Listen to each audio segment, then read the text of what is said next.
Everybody knows that William Shakespeare was born on 23rd April, and coincidentally, after living his life, eventful life, successful life as a playwright, he died on the same day.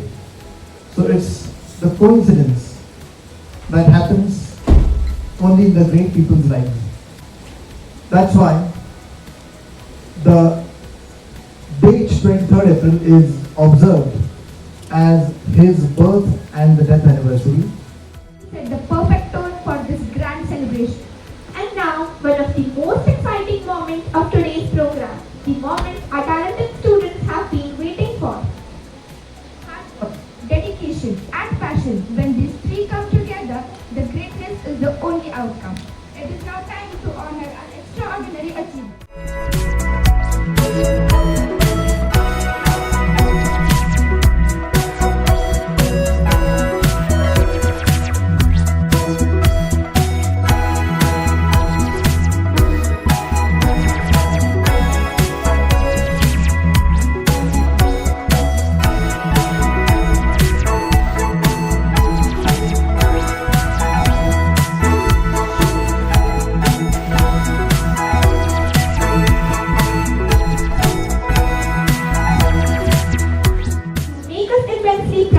Congratulations. And yet, to those who receive their awards, keep striving, keep shining. Your moment is coming. One of our own students will take us on a journey through the life and legacy of this literary genius. Theatre was like the IMAX of the 16th century. Round, open to the sky, and filled with experiments from the poorest citizens to the royal. Jealous in honor and sudden quick in quirk, seeking the bubble reputation even in the cannon's mouth, and then the justice in fair round belly with a good cap and lines, with eyes severe and beard of former cut, and so he plays his part. The sixth age shifts into the lean and slippered pantaloon, with spectacles on nose and pouch on side. Have you ever faced challenges in your childhood? I bet everyone has faced in the form of inequalities, non-supportive environment, adverse childhood experiences, etc. When we hear the word hero, we often think of the superheroes in the movies wearing capes and saving the world. But for me, the superhero doesn't need powers. But for me, my true hero is my father. A true hero is not someone who rises above the crowd, but someone who stays down to lift up the crowd. We often mistake that heroism is a superpower, but in reality, it's a choice. A choice to move forward for others even if your legs are shaking with fear. Parents and teachers are the true heroes of our life. They take on hardest mission every day. The quiet struggles, the long hours and the sacrifices. Not for trophy, but to ensure our future is safe. AI is a fuel that processes misinformation, distorts human agency, and automates treasuries. We aren't just using AI, but becoming its casualties. Today, my first point is death of objective reality. Since last 2 years, we have seen the technology of deepfakes evolve from novelty to global threat. In 2025, we saw that AI-generated videos of world leaders caused fluctuations in stock market and a widespread civil panic. When any voice can be cloned and any image can be fabricated, truth, the very foundation of functioning of democracy, disintegrates. If we cannot agree on what is real and what is fake, we cannot even govern ourselves. The tragic part about today's school education is its human cost. We have seen record levels of increase in anxiety, stress, and pressure among students. The frustration is not academic, it is emotional. When the path to success feels like a joyless grind or through endless homework and stressful competition, students often lose their intrinsic love for learning. In conclusion, today's school education is a frustration because it promises the results which, being honest, current methods cannot deliver. It's frustrating the teachers who truly want to inspire but are tied to the rubrics. It's frustrating parents who see their children stressed.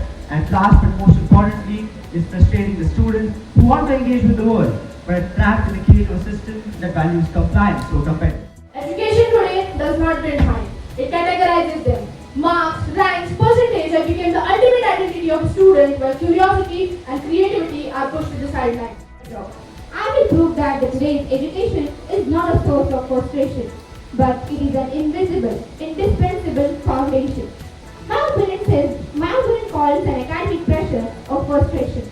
I I call it a productive tension. In the era of 15-second attention span, the rigor of a structured curriculum is the only thing teaching us deep work.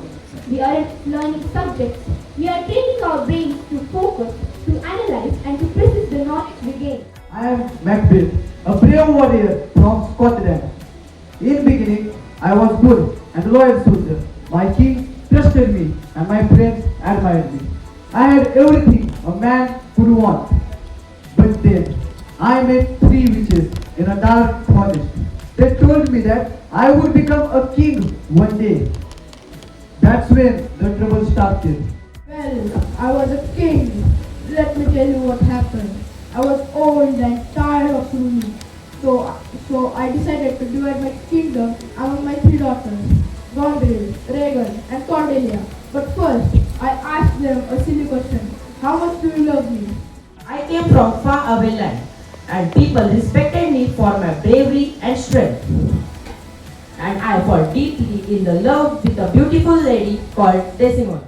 Oh, hello there. I am Hamlet, the Prince of Denmark. My life was a big one. I was a happy prince with a loving father who was a king. But everything changed. My father died suddenly. I no longer wish to carry the heavy crown. I shall give my lands and power to you.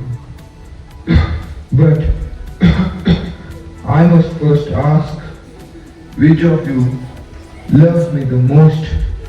Tell me, and I shall reward you greatly. Ask your children to prove their love like a contest.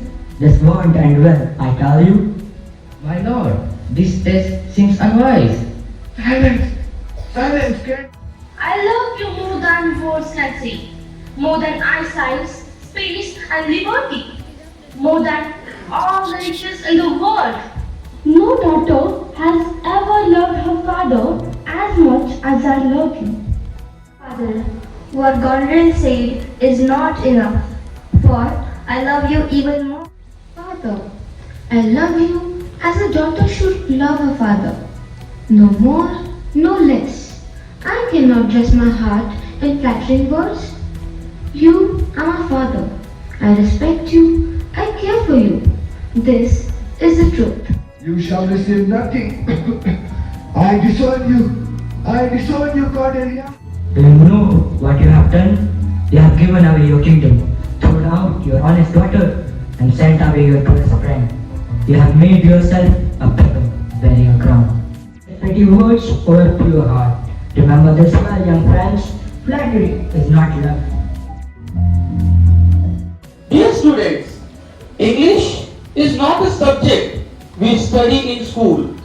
It's a bridge that connects people across countries, cultures, and ideas. It is a language of global communication. Effectively, in English opens the door of countless possibilities. Together today to celebrate World English Language Day, which is a date chosen by the United Nations to honor the legacy of William Shakespeare, observed on the birth and death anniversary. While we honor Shakespeare's unparalleled contribution to literature, we also pause to reflect on how a language that originated centuries ago has become the most powerful vehicle for global exchange in human history. We celebrate the English language as it exists today, a global powerhouse that belongs to over 1.5 million people worldwide. The most important skill of English language is listening skill. And today I learned that skill in a different way. I was listening to the performance, I was listening to whatever they are saying. I was listening to the meaning which was not even expressed. It is called reading between the lines. I was listening to that. I was listening to the comparer. I was listening to the teachers introducing and announcing for the program. I was listening to the claps. Everything. And this listening skill today which I learned was entirely different than the kind of listening skill I did when I was learning a language or teaching a language in the classroom. And all of you on this day, I want to tell all of you that learn listening skill in this manner. Honorable Chief Guest, Professor Nanda Makija ma'am. Honorable Guest of Honor, Mrs. Madhuri Gokhale ma'am. And Mr. Gaurav Makija, the special guest of today. First, a big thank you to all three of you for taking efforts to come this long to grace this occasion. We are totally aware of the reality that covering such a long distance early in the morning takes a lot. Lot of time, lot of efforts, lot of adjustments to the schedule, and we are going to be eternally thankful towards you for taking those efforts and gracing this occasion and blessing us and our students.